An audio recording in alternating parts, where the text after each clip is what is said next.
Kailan po kayo dumating, Senator? Ngayon na ngayon, galing sa aeroplano. Dumiretso. Gusto ko lang maki-extra dito, kumustahin kayo bago akong umuwi.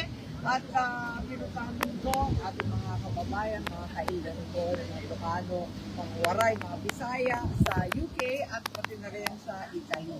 Napakarami po nila at iba't iba yung problema nila. Pero in the meantime, nag-umpisa na tayo magpila ng iba't ibang mga batas sa Senado. Siyempre, yung mga priority bills ko, pero maliban doon, nabagong bill ang President Rodrigo Roa Duterte bill, which is SB 552. At ito ang nagpaparusa at ginagawang krimen ang extraordinary rendition. Hindi na dapat pakulit ito nangyari kay Presidente. Nakinidnap siya at dinala ito sa ibang bansa. Patawan natin ng parusa. Wala tayo masasabi dahil yung ICC ang may proseso sila na kanila, pero para sa atin sa Pilipinas, labag din sa ating batas ang nangyari. Kaya kailangan managot. Kalawa, may ombudsman case na nakatenga. Yun nga lang, naghihintay ako sana tapusin kasi magbabago ang ombudsman. Ikinakabahan ako, baka hindi na dinggin. Ganun pa man, dalhin natin yung kaso at pusigin natin para managot ang talagang nagputo nitong kababalaghan. Okay, until when are you here po? I don't know yet. Okay. Saturday, yeah. Alam mo naman, backup dancer lang ako. Hindi ko na binanggit sa inyo, napag-usapan namin sa loob ni Pangulong Duterte, si Senator Amy. Kasi binanggit ko sa kanya na nandito si Senator Amy, and nag-request din siya ulit sa ICC through the lawyer kung pwede ba siyang makapasok doon. Okay. At tinanong ako ni Pangulong Duterte kanina kung bakit daw gusto pumasok ni Senator Amy. Sabi ko, baka gusto ka kausapin. Sabi niya, ano naman sasabihin niya? Sabi ko, well, hindi ko alam. Sabi niya, pareho kayo na sinasabi at politika yung lahat. It's all politics. Yeah, sabi? Politika yung lahat, it's all politics. And then sabi niya na, I believe that she is sincere with her friendship with you. Sabi ni... Kasi sabi niya, pwede naman siya hindi makipagkaibigan sa'yo eh. Pero makipagkaibigan siya sa iyo.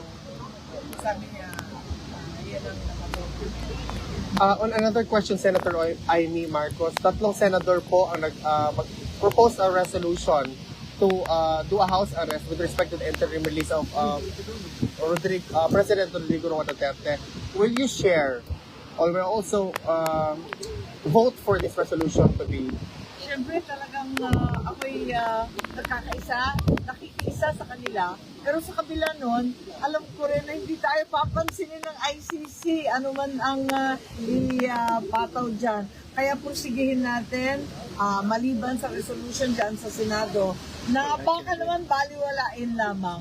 Pursigihin pa rin natin ang pag-iipon ng ebidensya at pagtatanggol kay Presidente sa loob ng proseso nitong ICC. Baka naman madaan sa tiyaga at sa dasal. Okay. Thank you. Last question po.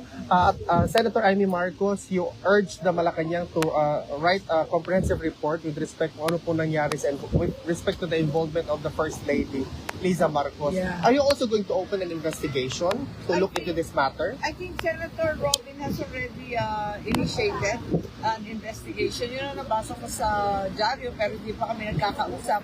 Ganun pa man, ang akin mas maigi dahil nababalabag at nagugulat na ang buong tambayan dito sa cocaine overdose na nauwi sa pagkamatay ng isang Pilipino sa ibang bansa. Ang laking kahihiyan at ang balita ng mga opisyal sa event na yun dahil Manila Film ang talagang pinopromote nila. Kaya kinakailangan alamin natin kung ano nangyari. Sa Malacanang naman ako nananawagan na kung maaari ipaliwanag nila para yung inosente, yung pagbintangan at yung may kasalanan o yung may accountable baga, kinakailangan managot. Thank you po. Okay. Mabuhay po Thank kayo. you. Thank you, VP. Kailan po kayo dumating, Senator? Ngayon na ngayon, galing sa aeroplano. Dumiretso. Gusto ko lang maki-extra dito, kumustahin kayo bago ako umuwi. At pinuntahan ko ang ating mga kababayan, mga kailan ko, mga Ilocano, mga Waray, mga Bisaya sa UK at pati na rin sa Italy. Napakarami po nila at iba't iba yung problema nila. Pero in the meantime, nag-umpisa na tayo magpila ng iba't ibang mga batas sa Senado. Siyempre, yung mga priority bills mo, pero maliban doon, na bagong bill, ang President Rodrigo Roa Duterte bill, which is SB 552. At ito ang nagpaparusa at ginagawang krimen, ang extraordinary rendition. Hindi na dapat pakulit ito nangyari kay Presidente, na kinidnap siya at dinala ito sa ibang bansa. Yes, papagawan natin ng parusa. Wala tayong masasabi dahil yung ICC ang may proseso sila na kanila, pero para sa ating sa Pilipinas, labag din sa ating batas ang nangyari. Kaya kailangan managot. Kalawa, may ombudsman case na nakatenga. Yun nga lang, naghihintay ako sana tapusin kasi magbabago ang ombudsman. Ikinakabahan ako, baka hindi na dinggin. Ganun pa man, dali natin yung kaso at pusigin natin para managot ang talagang nagputo nitong kababalaghan. Okay. Until when are you here po? I don't know yet. Okay. Saturday, yeah. Alam mo naman, backup dancer lang ako.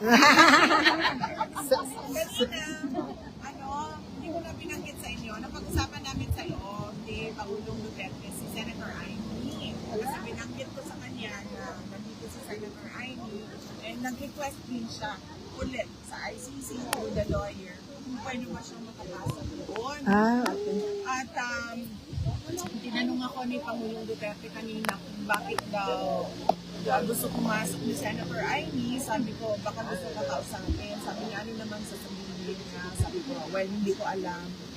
Sabi niya, pareho kayo na sinasabi at politika yung lahat. It's all politics. Yeah, sabi. Politika yung lahat. It's all politics. And then sabi niya na, I believe that she is sincere with her friendship with you.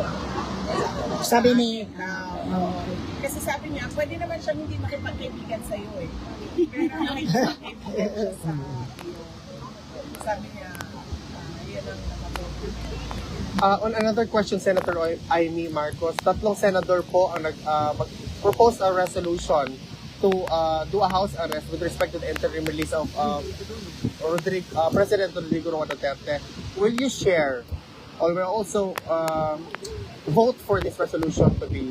Siyempre talagang ako'y nakikiisa sa kanila. Pero sa kabila nun, alam ko rin na hindi tayo papansinin ng ICC, ano man ang ipataw dyan. Kaya pursigihin natin, maliban sa resolution dyan sa Senado, na baka naman baliwalain lamang.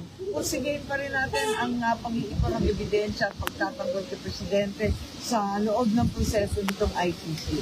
Baka naman padaan sa tiyaga at sa dasal. Okay. You?